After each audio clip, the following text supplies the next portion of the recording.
I'm thinking at this point, maybe it's starting to dawn on Peter as to the meaning of the vision. After going back and forth with the voice as to what is unclean and what is pure, what is defiled and what is holy, Romans have showed up at his door.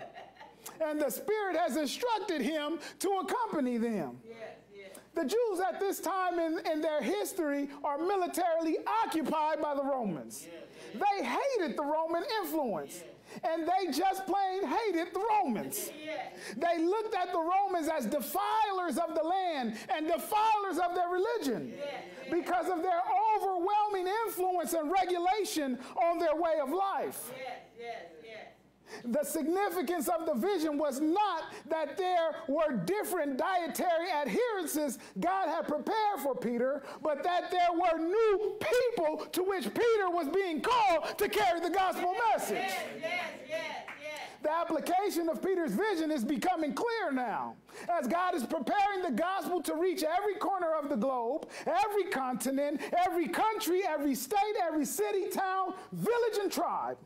He is not only preparing those who will receive the gospel, but he is preparing those who will carry the gospel. If we are to carry the gospel message outside of these walls, we will necessarily and inevitably run into those who are different from ourselves. We must resist the fallen and depraved human nature and urge to categorize the other as evil. Those who are different from ourselves.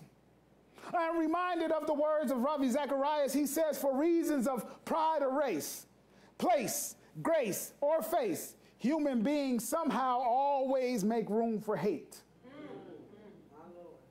Now, I just read that, and many of you agree with me with the idea, but I have an idea in the back of your mind that this quote does not apply to you.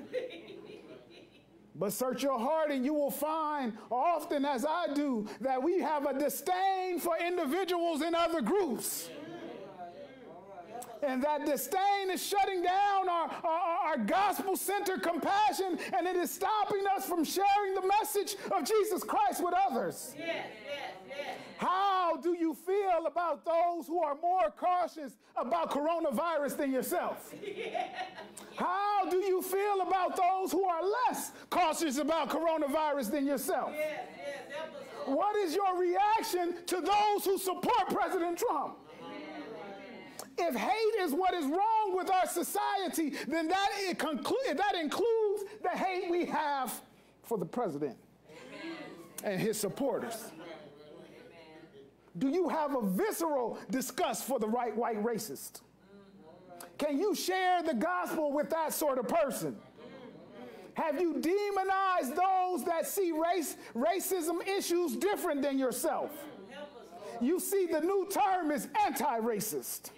It's not enough simply not to be racist. You must actively fight against it. And we tell people if you don't fight, then you are part of the problem. Can you share the gospel in this atmosphere? Or are you a resource of compassion, or are you a reservoir of contempt?